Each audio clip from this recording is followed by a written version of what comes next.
Welcome. बात हो रही है जनरल ज़िया की लेगेसी की और इस कंट्रोवर्सी की कि इस तारीख में उन्हें सदर के नाम से रखना चाहिए या सदर का टाइटल उनसे वापस ले लेना चाहिए। टेलीफोन लाइन पे हैं एक कॉलर कराची से, ब्रिगेडियर रिटायर्ड आसिफ साहब। जी आसिफ साहब, क्या फरमाते हैं आप? मैं आपसे दो इश्यूज पे कमेंट्स लूंगा, आपसे और अहमद हनीफ साहब से। जी जी। पहला इश्यू तो ये है, general Ayub Khan, general Yahya, general Ziaul Haq, president Musharraf, वो कोई पर्सनैलिटीज नहीं थे, वो एक सिस्टम को रिप्रेजेंट कर रहे हैं, एक इंस्टीट्यूशन को रिप्रेजेंट कर रहे हैं। दुरुस्त। आप एक शख्स का नाम अपनी तारीख से निकाल के मेरा ख्याल है इंसाफ नहीं करेंगे, आपको सिस्टम की तरफ देखते हैं। One man is absolutely nothing. Okay. दूसरा इशू अहमद हनीफ साहब से मैं बात करना चाहूंगा, जिससे रिलेट करना पसंद करेंगे। मैंने उनका नॉवल बड़े गौर से पढ़ा है और बड़ा अच्छा नॉवल है। उन्होंने एक हिस्ट्री को फिक्शन में लाने की कोशिश की है, लेकिन वो भी उस इन्वायरमेंट को जिस तरीके से ज़ियाउल हक साहब ने पूरे आर्मी एज ए इंस्टीट्यूशन को मोल्ड किया था, उसके ऊपर उन्होंने बातचीत नहीं की। Thank you. जी जी। या केस ऑफ एक्सप्लोडिंग मैंगोज तक बात आप पहुंची। आप हाँ, मेरा नाम मोहम्मद हनीफ है ब्रिगेडियर साहब। लेकिन मैं ब्रिगेडियर साहब से एक हद तक तो मैं बिल्कुल इत्तेफाक करता हूँ कि सिस्टम को चेंज करने की ज़रूरत है। हाँ, नामों आपने भी देखा होगा, क्योंकि फ़ौज मुल्क में इतनी देर तक हुकूमत में रही है कि उनको भी समझ आ गई है कि सिस्टम को चेंज करने की ज़रूरत है। इसीलिए जो है जनरल मुशर्रफ जो है अपने उसमें बैठ के आर्मी हाउस में फैज़ साहब के वो सुना करते थे कि लाजिम है कि हम भी देखें जब तक तुम ले जाएंगे।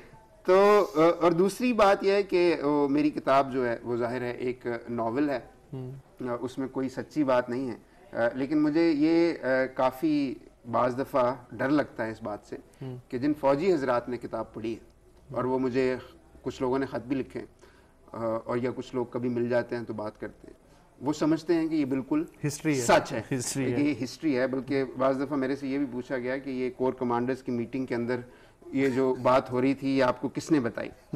तो इससे जाहिर है डरना चाहिए कि जो लोग एक नावल को जिसके ऊपर लिखा हुआ है नावल, उसको सच समझते हैं, तो वो जो असली लिखी हुई तारीख है उसको पता नहीं क्या समझते होंगे, उसको क्या समझते होंगे। मजहर अब्बास जो है सीनियर जर्नलिस्ट, वो लाइन पे हैं। मजहर, मैं आपका खैर मकदम करता हूँ इस प्रोग्राम में। ये जो कल मीडिया के एक सेक्शन में ये खबर छपी और पार्लियामेंट में यूसुफ तालपुर साहब ने भी खासा हंगामा किया कि वज़ीर आज़म यूसुफ रज़ा गिलानी ने पाकिस्तान नज़रिया कौंसिल की तकरीब में गोल्ड मेडल दिया मरहूम लेफ्टिनेंट जनरल मुजीबुर रहमान को। तो ये वही मुजीबुर रहमान है जिन्होंने अपने दौर में सेंसर किया प्रेस को और सहाफ़ियों को, उनके दौर में कोड़े पड़े। तो ये क्या था? ये भूल थी वजीर आजम की या क्या हुआ, क्या था ये?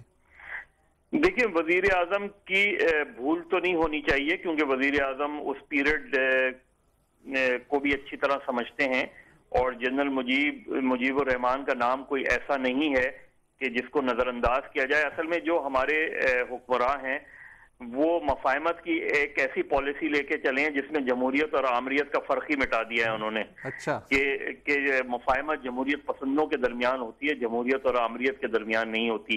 ये उनका दूसरा मिसैप है। पिछले एक हफ्ते के अंदर, एक हफ्ते पहले उन्होंने एक जगह जो नेशनल प्रेस क्लब की वोट टेकिंग से खिताब करते हुए भी इसी तरह के अल्फाज इस्तेमाल किए, जिसमें उन्होंने जहां उन लोगों को खराज तहसीन पेश किया जो जनरल ज़ियाउल हक के दौर में जुल्फ़िकार अली भुट्टो और पाकिस्तान पीपल्स पार्टी के खिलाफ जो है लिखते रहे हैं, बोलते रहे हैं। और यही नहीं बल्कि उन्होंने आमरियत का साथ दिया है और उसी के बीच में उन्होंने निसार उस्मानी का नाम भी शामिल कर दिया कि जिन्होंने आज़ादी सहाफ़त के लिए जद्दोजहद की, जिसपे वहां कुछ जर्नलिस्टों ने प्रोटेस्ट भी किया। लेकिन जनरल मुजीब को अवार्ड देने वाला जो काम था वो इंतहाई शर्मनाक है, इस लिहाज से कि जनरल मुजीब की जो पहचान है, जनरल मुजीब को अवार्ड देने का मतलब यह है कि आपने जनरल ज़ियाउल हक को अवार्ड दिया है।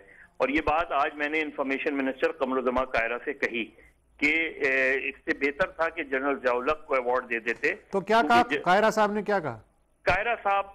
मुस्कुरा दिए शर्मिंदगी के साथ, लेकिन यूसुफ तालपुर उसके पीछे ही आ रहे थे पार्लियामेंट में। जब यूसुफ तालपुर से मैंने पूछा ये, तो यूसुफ तालपुर ने कहा कि मैंने जो बात करनी थी वो तो कर दी, लेकिन मुझे इसका सबसे ज्यादा अफसोस है मेरे अलावा किसी पीपल्स पार्टी के MNA में इतनी हिम्मत नहीं हुई कि वो खड़े होकर मेरी बात को इंडोर्स करता। अफसोसनाक पहलू ये कि जनरल मुजीब को अवार्ड देना नजरिया पाकिस्तान काउंसिल जैसी तंजीमों के बिहाफ पे उनको अवार्ड देने का मतलब ये है कि आपने उस पूरी 78 की तहरीक, सहाफियों की तहरीक की जो है वो इंसल्ट की है, और उन सारे सहाफियों और कारकुनों की जिनके खिलाफ जनरल मुजीब ने मैं समझता हूँ पाकिस्तान की तारीख में इतनी वर्स्ट मीडिया के हवाले से अच्छा कोई भी नहीं रहा। मजहर, मैं मुख्तसरन आपसे ये जानना चाह रहा हूँ कि क्या अब भी आप मेरी इस बात से वो नहीं है, एग्री नहीं कर रहे कि हो सकता है वजीर आजम को किसी ने धक्का दिया हो?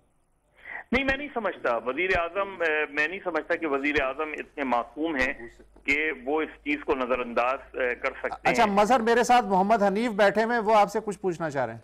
मजहर, मैं ये जानना चाह रहा था कि ये जो उनको अवार्ड मिला है जनरल मुजीबुर रहमान को, ये किसने दिलवाया है? कौन सी काउंसिल की तरफ से मिला है? वो कौन लोग? इस्लामी नजरिया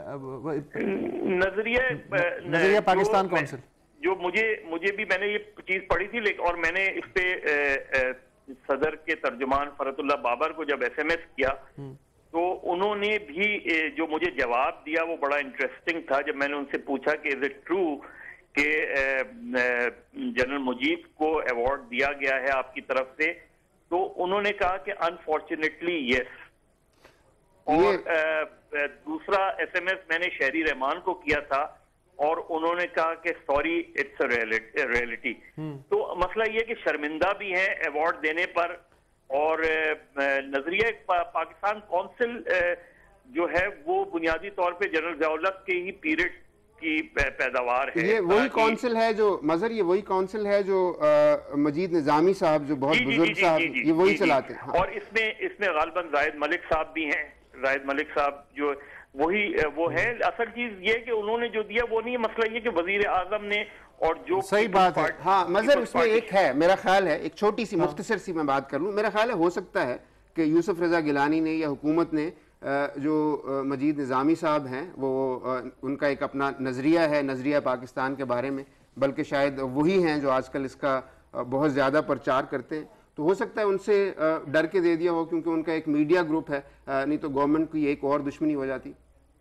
लेकिन उससे डर के अगर आप कल अगर वो जनरल ज़िया-उल-हक को अवार्ड देंगे तो क्या आप उनको भी जो है उसी तरीके से आप अपने हाथों से जो है उनको ये अवार्ड देंगे या नहीं? बिल्कुल, मजहर अब्बास, बहुत शुक्रिया। वक्त की कमी की सबब हम जाहिर है कि ज्यादा गुफ्तगू नहीं कर पा रहे। एक बहुत ही मुख्तसर अगर आप जवाब दे सके कि पाकिस्तान में जितने भी सियासतदान हैं वो ऐसे कितने सियासतदान होंगे जो फौजी डिक्टेटरशिप की, चाहे वो किसी की भी हो, उसूली तौर पे इन प्रिंसिपल खिलाफ हैं। ये नहीं कि शक्ल देख के उसके खिलाफ हैं कि किसी को अगर जनरल ज़िया-उल-हक पसंद है तो उसने उसके साथ दे दिया, लेकिन जनरल मुशर्रफ की मुखालफत कर दी। जिसको जनरल मुशर्रफ पसंद था उसने ज़िया-उल-हक का साथ दे दिया। बहुत कम होंगे, क्योंकि या तो वो सियासतदान बनते ही ना, या मारे जाते, या जेलों में मर जाते। ऐसे हमारे यहाँ वाक़यात हुए हैं। लेकिन असल में मसला जो है वो ये नहीं है। मसला ये है कि हमारे चीफ जस्टिस साहब जो हैं उन्होंने भी एक हलफ उठाया हुआ है। तो इसी तरह से हर इंसान जो है वो एक तरह से इवॉल्व करता है, आगे बढ़ता है। अब मसला सिर्फ ये है कि क्या आपको ये देखना है। एक आयशा जलाल जो है बहुत पाकिस्तानी अजीम हिस्टोरियन है, उन्होंने रिसेंटली कराची में कहा था, कायदे आज़म पे वो एक्सपर्ट हैं, तो उन्होंने कहा था कि ऑडियंस से ये पूछा सवाल कि ये पाकिस्तान जो है ये क्या कायदे आज़म का है या ज़िया का है। तो इसके बारे में मेरा ख्याल है बुनियादी सवाल जो है वो ये है कि ये क्या जो उन्होंने सोचा था या ज़िया-उल-हक साहब ने जो सोचा था। बहुत शुक्रिया मोहम्मद हनीफ, आपका इतनी तफसीली तौर पे गुफ्तगू हुई और तज्जिया हुआ। और नाजरीन, एक वक्फे के बाद आप हमारे साथ रहिए, मज़ीद गुफ्तगू होगी।